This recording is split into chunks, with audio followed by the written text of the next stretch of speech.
Hello, welcome to Secure Talk, your trusted source of information on the latest threats, trends, tools, and technology related to cybersecurity and compliance. Hello, everybody. Welcome to Secure Talk. My name is Mark Schreiner, and I'll be your host for this episode of Secure Talk. Today, we're going to be talking with Joe Gross, who is the Director of Solutions Engineering at Graylog. And we're going to be talking to Joe about some of the work he does related to leading a large online community dedicated to sharing knowledge and solving real-world IT and security challenges. We're also going to probably talk a little bit about what Graylog does and some other things. But before we do that, let's say hi to Joe. Joe, how are you today? Hey, Mark, I'm doing pretty well. Thanks for having me on. I appreciate the lovely intro there. It's okay. Thank you. Well, yeah, my pleasure. And whereabouts are you located? I'm located just outside of Raleigh, North Carolina, in a little town called Holly Springs. Awesome. Is there much of an IT kind of community there, or are you remote? I myself am remote, but the Raleigh Durham triangle area has a lot of tech anchored by some big companies like Cisco and Lenovo and IBM. So there's definitely a great general kind of cybersecurity and tech community here. But yeah, my role is remote, and I've been remote for about the last 6 years or so. Wow. Do you go to many cybersecurity related kind of community events? Do you have anything like that out there? Oh yeah, I mean ISSA, Security and Beers, the Cloud Security Alliance. Those are all kind of post-pandemic, just really picking back up now. And yeah, I mean they're kind of what got my feet wet in the industry, right? I mean that's one of the things that I love about cybersecurity in general is just this overwhelming perspective of collaborating, right? We have this shared enemy, we have this shared agenda, and we could all be competing against each other and working against each other, and instead we've decided consciously to work together, which is just fantastic. Yeah, I really enjoy it as well. And I used to go to the local ISSA meetings here almost religiously because I would learn so much. I mean, the quality, I suppose it varies from chapter to chapter, but the quality of the publication actually is quite good. There's a lot of great information on their website, but then the local chapter meetings here in the Bellevue, Seattle, Bellevue, Mercer Island, Redmond area, they always have great speakers, and it's not promotional at all. It's just educational, and I really enjoyed it. I just haven't got back into the habit of doing it. So I got to, now that you bring that up, I think that's going to be on my to-do list. Hey, you're talking about sharing information and being part of community, and that's kind of part of the work that you do at Graylog is you manage some type of online community. Can you talk a little bit about that? Yeah. So Graylog's roots is as an open source project, and if you've worked with open source software before, you know that one large piece of it is this community aspect. And prior to coming to Graylog, I had only really experienced community in the cybersecurity space, even through following different YouTubers and influencers and things like that. But Graylog has kind of given me the opportunity to drill into a different kind of community, which has been this technical community that happens to be centered around, or at least historically centered around the product of Graylog, right? So when I took over the community about 6-7 months ago now, we were fully focused around the technology. And what I found over time, and just kind of participating in the community, participating in other communities to learn, is that communities are incredibly powerful, but they're also a people problem, right? Which I think is really a really unique thing for someone who, historically I've been a cybersecurity practitioner. I've worked in IT. I've been a sales engineer, a solutions engineer, whatever you want to call it. And so to adopt this problem that I very much so thought was a technical problem, right? You give a community, the technical expertise that they're looking for, right? Their Graylog is broken. They need a new alert because there's a new kind of threat out there or something like that, and the community is going to be happy. And what we found over time is the strength of the communities like ISSA and you know, and these larger communities outside of that, like you know, like my kids are really big fans of watching people play games on YouTube, right? Yeah. Like Fortnite and stuff like that. Yeah. You know, the strength of these communities is in the people and in the relationship. And so the problem that we're looking at now and we're looking to solve is, how do we strengthen the technical capabilities of the community by humanizing the community in a way that is very unique in the cybersecurity space, right? So we have a forum, we have a Discord, we have you know, GitHub where you can submit issues and things like that, and it's all very like mechanical feeling, right? It's very like this sterile environment that you want to interact with. And so and what we're finding is, you know, we need to humanize ourselves as the experts in the product, in IT, in security, right? We have people in my team, in the teams that surround the community that have, you know, 20, 25 years of experience in cybersecurity and could be a real help, but they're not even able to get out there. And so in a cybersecurity community, in a tech community, we're starting to do things like we're getting ready to launch a Spotify playlist of like what Graylog is listening to, right? Oh, that's pretty cool. Yeah. I was just going to ask you, I mean, you how do you humanize it? And one is, I guess, hey, we like this kind of music. What do you guys like? I mean, it's not all about the technical aspects of the product, right? Exactly. The technical aspects of the product are important, right? The technical aspects of, you know, hey, like when Log4j came down last year, that was that was a massive community effort, right? We had to get in there and support our community in a way that they needed, because their companies were at risk, you know, in major ways. But we're also finding now that to bring those people into the community, you know, doing things like you know, hackathons, and we're going to start hosting some capture the flag events later this year, and a chess tournament, and we're going to have a merch store and all sorts of stuff like that, right? Gamifying participating in the community by giving out points and having a leaderboard and all those things has become just as integral to our community strategy as determining the best way to take the latest CVE and publish a detection rule for it. I'm curious. Which has been. Go ahead. Go ahead. No, it's just been a big mind-blowing kind of realization that is the reason that these online communities that seemingly have nothing to do with each other have been so successful. It makes a lot of sense. I'm just curious, when you took over this role, you know, a lot of times when you step into a role, you'll ask or be told, look, this is what you need to accomplish, or you'll say, this is what I want to accomplish over the next, you know, 3, 6, 9, 12 months. And if I accomplish that, then I can say that, you know, I was successful in this. And it sounds like that, you know, you're implementing a kind of a whole new direction. Is that something that when you stepped into the role that there was already discussion, or is that after you were in the role, you kind of looked around and said, you know what, we need to kind of humanize this a bit more and really kind of, you know, beef up the sense of community versus just the information sharing aspect?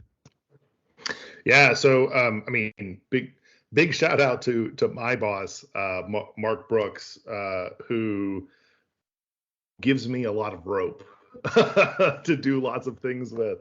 But, you know, we knew that our community had been flat for a number of years, right? We knew that about as many people were signing up and engaging once or twice to get a single question answered or something like that, as we're kind of rolling off the back end and then running the product, you know, kind of at a steady state, right? And so the initial problem that we were looking at was just how do we grow the community, right? A flat Hmm. community is a dying community, really, right? So how do we grow the community? How do we increase the level of um, conversation that's happening within it, right? So instead of just everything being about, well, hey, I ran into this problem installing this product, right? Hmm. We can start getting into, hey, well, here's how to do risk-based alerting in an open source SIM with a product that you know has an amazing toolbox that you can do a whole lot of stuff with, and you can grow your use of this into commercial versions and things like that. So we started to so we had the objective of, we need to grow the community and we need to level up the conversation. Those were things that had been kind of identified by myself and the executives and the previous community owner, but no real understanding on how to necessarily do that.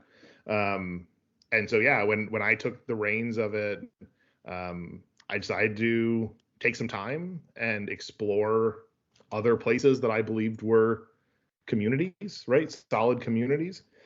And it kind of took me on a little bit of a journey, and kind of arrived at this perspective of, the lifeblood of the community is the people, and we Hmm. have to figure out a way to nurture those people. And so yeah, I got some funny looks in some presentations to executives around, what do you mean we're going to have a Spotify playlist, and what do you mean you're going to take my engineers away to play chess, you know, against our customers? Like, what are you talking about?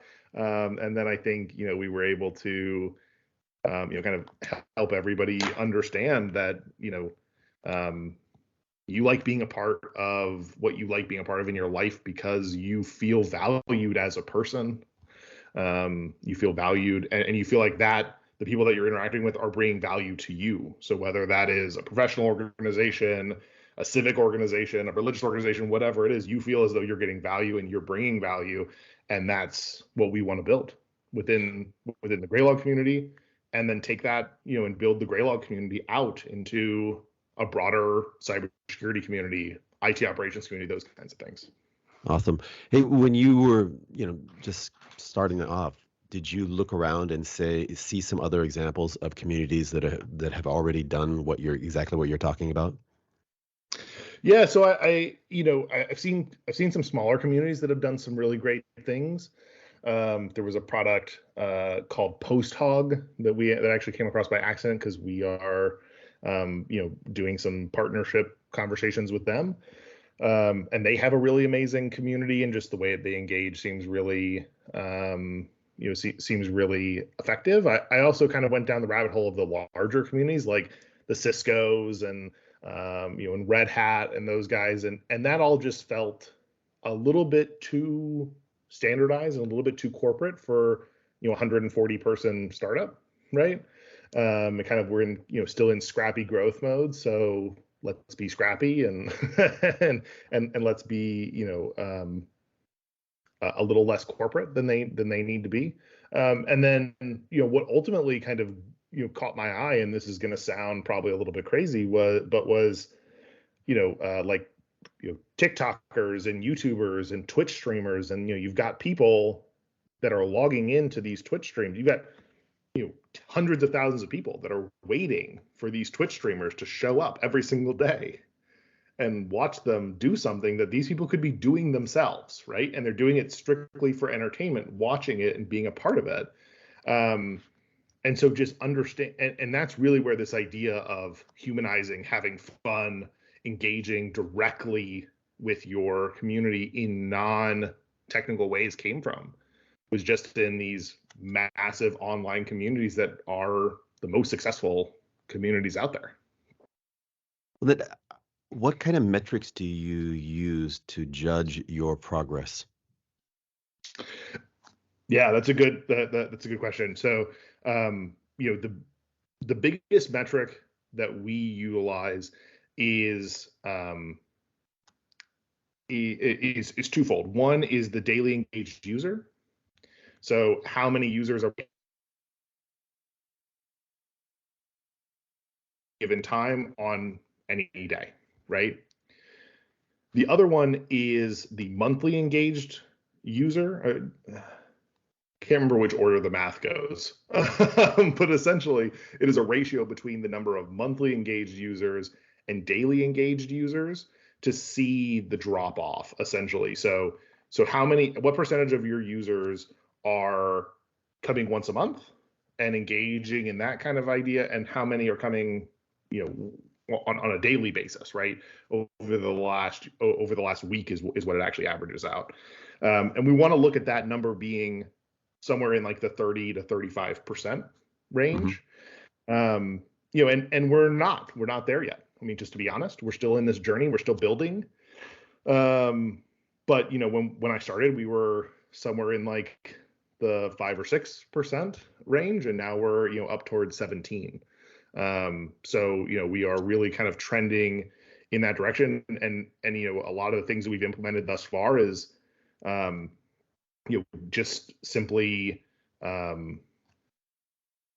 having my team, which is the solution, the vast majority of my team is solution engineers, the professional services people, just writing content that they find interesting, right? So they worked on some deployment, or they were working with a customer or something like that, and they found a use case that was really cool, and they decided to write it up and give instructions on how to do it, and post that on a blog under the moniker of Graylog Labs is what we call it. And then we cross-post that everywhere. We cross-post it to Reddit. We put it on the community forum. We put it on Twitter. We put it on LinkedIn, Discord, wherever, and allow people to engage with that content and create a conversation around it.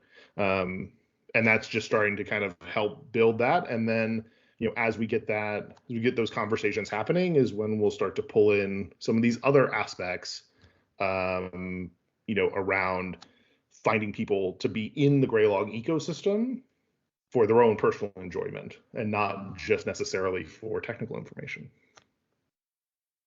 Is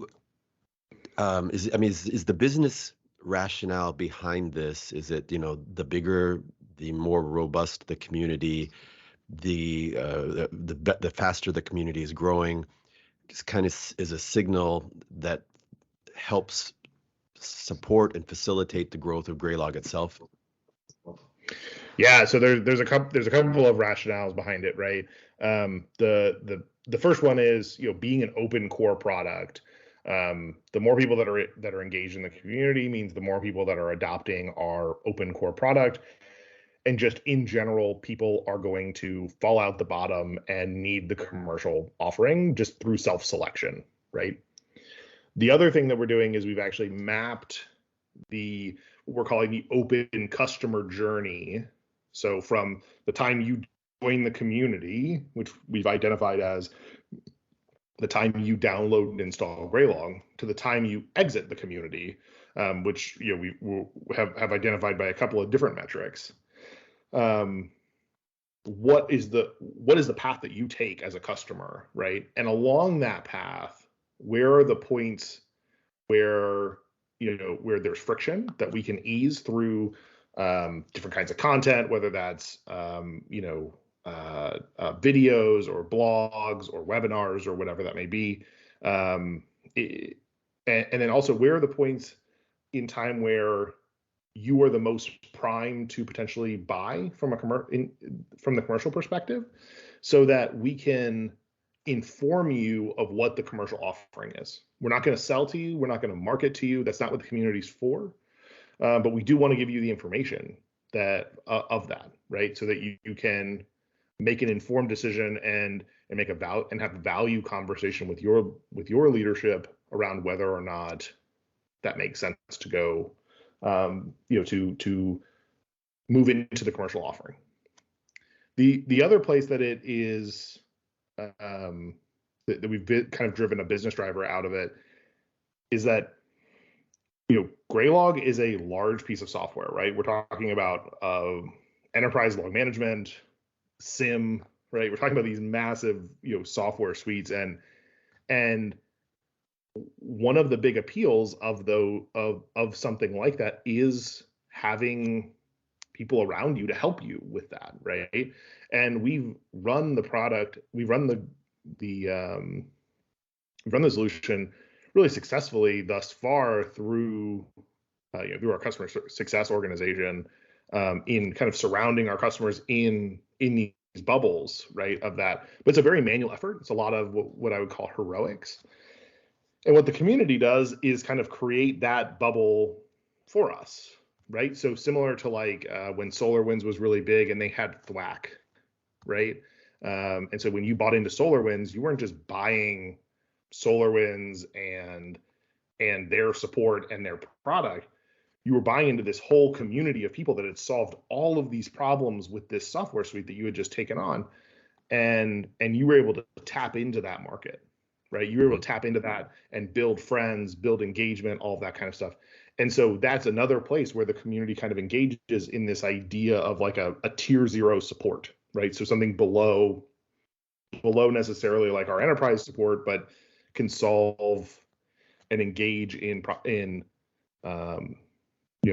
architectural conversations and problem solving conversations and things along those lines. So there's a lot of value. There's a lot of business driver to the product, or to the organization through community. But a lot of it comes from supporting our commercial, supporting our commercial customers, and also just doing our best to build the community in a way that people are interested in expanding their partnership with us. Yeah, I mean, I don't care what you're doing. There's a huge value in joining a community of people that have like-minded goals or interests. And it could be a hobby, sport fishing or hiking or whatever. But Yeah. the learning curve is just going to greatly, I guess the word would be steepen, but the rate of learning will increase dramatically. And it's fun, it's being part of a community is oftentimes is a really fun experience. There's that kind of cohesiveness, and you feel like you're part of a group and you belong, and you're kind of on the same mission. What kind of metrics can you share in terms of the size of your community? Yeah. So our community, as far as install, Graylog installs were somewhere around like the 60,000 mark. We community member wise, we're about double that right now. So we've got a very large community, and that's mostly because a lot of that's because Graylog's been around for a long time. But we have several thousand members that are kind of active on a regular basis and engaging, and the community is continuing to grow both in installs and in members. I can't necessarily share exactly the rate of that, but is continuing to grow, and that growth is expanding as we're seeing our engagement happen. But that's kind of the base community. Outside of that, we have like 1,800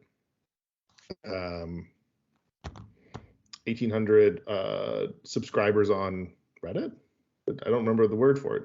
Our subreddit has about 18,000 followers, or about 1,800 followers. Our YouTube is growing by leaps and bounds. We just had our first video hit 10,000 views, which has been really exciting. Awesome.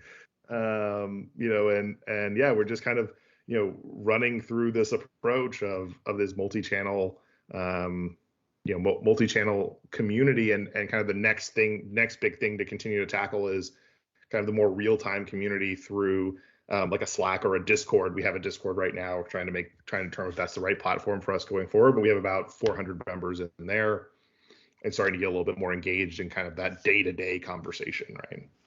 Do you find that you have some like community leaders who just stepped up and are super, super active?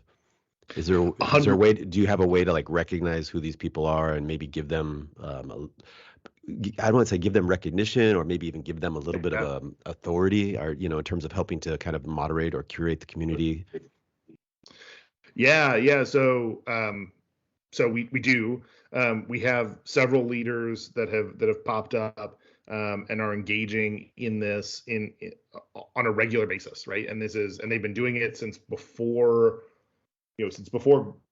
I took over, and before kind of this new phase of the strategy that we're undertaking. and we've recognized them with they actually the majority of them belong to our community advisory board. And so they're so they're kind of in constant communication with me about what's going on within the community, what does the community need, those kinds of things, right? We last year brought those members out to our user conference, which is Graylog Go, that we host in Houston. You Houston hosting. Exactly. Don't think I've ever needed to say those two words back to back. You need some more coffee, man. It's all right. Yeah, and this year we're looking to expand that. We're looking to expand our community advisory board to include customers and some partners, as well as that core group of open source, strong community users. We're implementing some gamification into our community, as far as like you can become like a community leader and be badged for that. And kind of get that authority shown there. And we're always looking for brand ambassadors and people that are going to go out and speak the good word of Graylog, and that generally comes with free swag and all sorts of perks like that. Yeah, I work as the strategic sales director for a company called MemoQ, and it's not in the security space. Software, very niche software for the translation industry. It helps translation companies and enterprise companies manage their large scale translation projects, etc. And we have a very loyal community. Every year we have something called MemoQ Fest, where people come together. They typically come out to, because the company's based in Budapest, we'll fly several hundred people in, and it's awesome because even if you're there on site or just virtually, there's so much information being shared. I've seen multiple times where one of our customers will ask a question, and one of our solution engineers would respond, but then some people from our other customers would pop up and say like, hey, here's another way you could do it, and here's another way, and all of a sudden the conversation just gets really super exciting, and we're all learning, right? And then in addition to that, the human side is there's food and beverage and entertainment and group activities, and it's just a really kind of it's a cool feeling to be part of a community like that. And and it doesn't just happen once a year. We do regular like consultant roundtables and other events where we bring very specific sets of users together. Maybe they're from the same industry, and a lot of times it's interesting because I think you touched on that before, but sometimes these companies are they're direct competitors, right?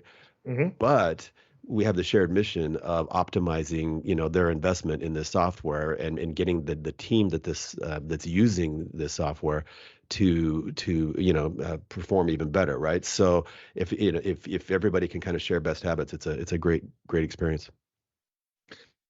Exactly. I think the truth is, like, the cybersecurity industry, the IT industry, like these aren't that old of industries, right? They've not been around for a massive amount of time, and they've changed so rapidly during that time. No one has all the answers, right? It's just impossible to have all of the answers. I've worked for Graylog for 3 years, and I was the first SE, that the company took on, and I don't know all the answers of the product because it's just impossible, right? So, I really truly believe that the next wave of successful tech companies in general, right, are going to be community driven and are going to be part of this, like, becoming part of the human experience of solving a collective problem. Because I don't care if you are Boeing and Lockheed Martin, you both have to solve a VMware virtualization problem, right? And it shouldn't matter to the IT professional or to the cybersecurity professional that your two companies are in competition with each other necessarily, because ultimately your goal, your role is to is to solve the problems that are in front of you, and these are your peers, right? These are the people that understand the plight of your role the best. Absolutely. Hey, why don't you, if you don't mind, explain a little bit about Graylog and what is it Yeah, that you do that's different from your competitors? of course, of course. Yeah, so Graylog is an open core log management and cybersecurity company. We have been around since the project has been around since 2009, and we started a Graylog Enterprise as our kind of commercial offering about 7, 8 years ago. Since then, we have grown to now have 3 different products. One being Graylog Open, which is really primarily focused on a traditional log management use case. So bringing your logs in, searching them, visualizing them, doing some basic alerting against those things. And so really kind of that base level log management. Operations adds in some functionality around running Graylog at scale, and solve some other additional problems like long-term archival of logs, having an audit log to see who's doing what within the product and who's looking at what data. So really kind of tying in, that great, running Graylog at scale and within an enterprise. And then our newest product is Graylog Security, and kind of that is our it's kind of our bread and butter. Graylog has been very focused at the security market for a long time, and the goal there is to build a kick-ass detection and response platform.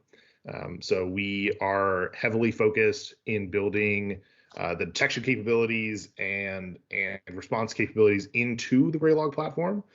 So bringing in things like anomaly detection and the utilization of Sigma rules, which is an open source standard for sharing detection rules between SIEM vendors.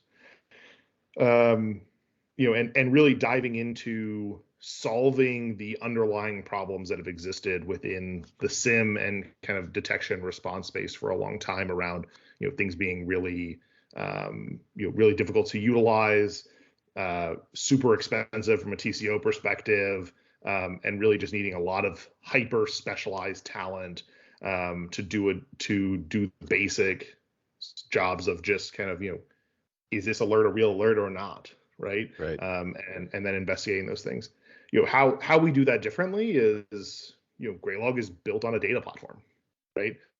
So most SIEMs, most security tools out there are an alerting engine that had to have a data platform put onto it. had to have that added on.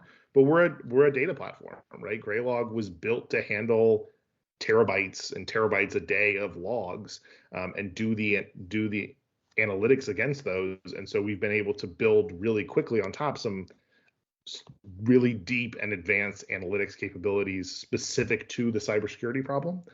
And we're going to continue to build in that way. So we're going to, in the upcoming release that'll be out in May, we're launching an investigations module that's going to allow people to actually run cybersecurity investigations directly from within Graylog. So collect evidence, assign that investigation, give it a priority, leave notes, work it, and close it.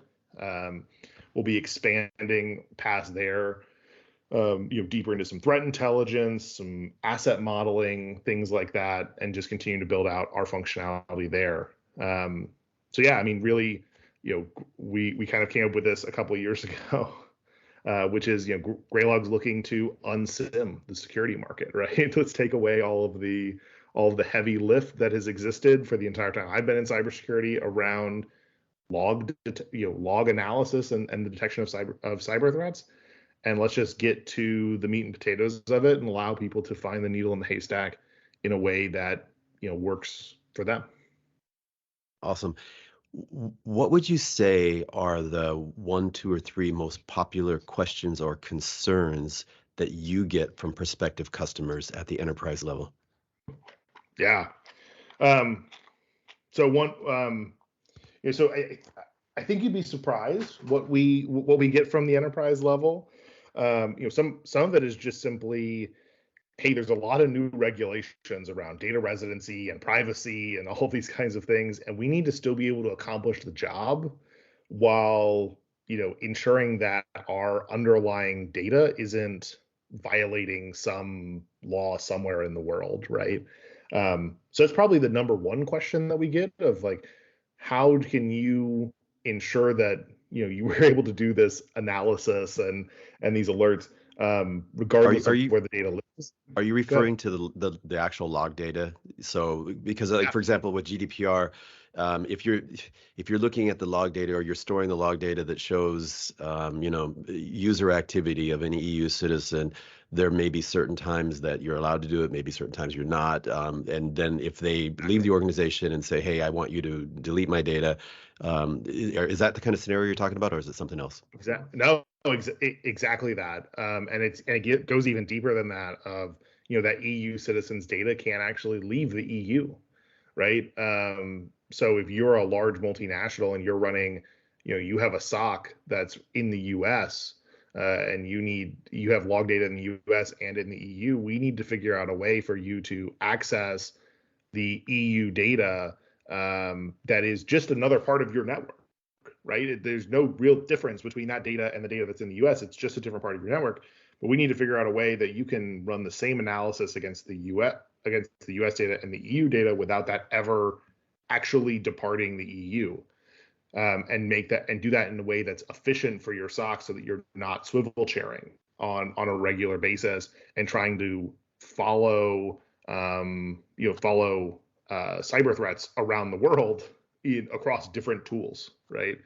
Which is a pretty real reality for the vast majority of multinational security teams today, where they just simply have to have a tool in each region, because the privacy part is important, and I'm not gonna diss on that in any way, shape, or form. It's important, and we should be doing more of that, but it definitely has unlocked a challenge there. Beyond that, right? We get a lot of questions around like, well, what should I be logging? What shouldn't I be logging? How should I be logging it? Right? You'd be surprised that logging has been a common practice within the enterprise space for over 25 years now, and yet we still on a daily basis get questions. Run into situations where, hey, we have an incident that has happened, and we're doing investigation. We're doing an investigation for it, but we only actually store our DHCP logs for 7 days. But the data that we have around the workstations goes back 90 days. So we are looking back 90 days to find this, the starting point of this attack. And it's great that we can see that it happened at 192.168.80.4, right? But I don't know what machine that is because I don't have my DHCP logs because I never kept them, right? Or we can see that this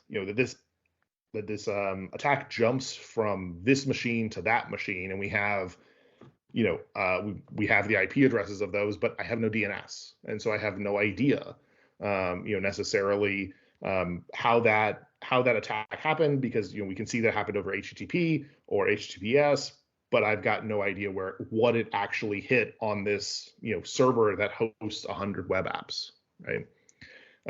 So we see a lot of questions around that of just what should I be collecting, what should I be bringing in, and then what alerts should I be running against those things. We have the MITRE ATT&CK framework, but there's a couple hundred TTPs on there, and a lot of those TTPs cover a lot of different devices. So what are the most important ones? Because they're in any solution, there's going to be a trade-off between how many alarms you can actually work, the severity of those alarms, your willingness to accept certain risks, right? So your willingness to allow cyber attacks to get to a certain point before you are able to detect them. And sometimes, in a lot of platforms, the Graylog's not necessarily included in this, but in a lot of other platforms, right, there's a question mark around, do I have the dollars to bring in XYZ log data to cover, a TTP. Right. And that's a real cost benefit analysis that we see CISOs and directors of information security and even SOC analysts making on a daily basis. And it's a stressful one. And so we're looking to streamline those recommendations and at least for kind of the mid-enterprise space, kind of below necessarily like where you need to be super bespoke because the networks are so large and so massive. But in kind of that mid-enterprise space, we're looking to kind of standardize some of this of just like, hey, here are the things that you should primarily worry about, and now go do a risk assessment and determine what your other holes are. Bring that back to us, and as a partner, we're going to help you, determine where else you should be plugging those holes. Makes a lot of sense. Hey, I got to ask, I mean, for the different players in, your space, are the pricing models all the same, or are they all across the board? They are all across the board. So some do what's called an EPS or an MPS, which is an events per second or a messages per second pricing, which is just how many logs are you being sent at any given time.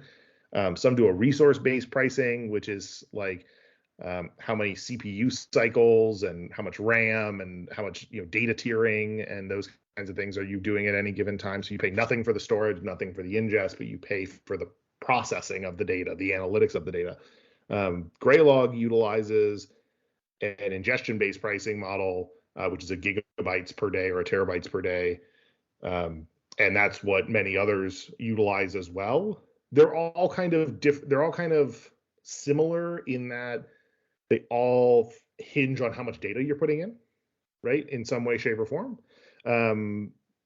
So like the resource-based pricing, because of data tiering, and you pay to move data from hot to warm to cold to frozen, is just another layer of ingestion pricing. So they're all similar, but they're all just enough different that it's sometimes difficult to compare apples to apples, which we which is obviously what we get into on a regular basis as a vendor customers. So I'm going to kind of wind it down here, but last question related to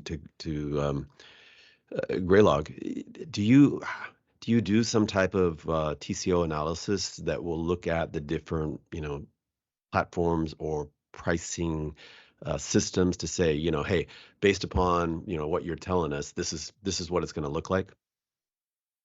Yeah, that is so. My VP of the VP of sales and I are kind of joined at the hip. He's my work wife, so to say, so to speak, and we do a lot of that analysis together, along with our director of product marketing. Just trying to understand these different pricing models and where economics work out in our favor, where economics work out in the competitor's favor.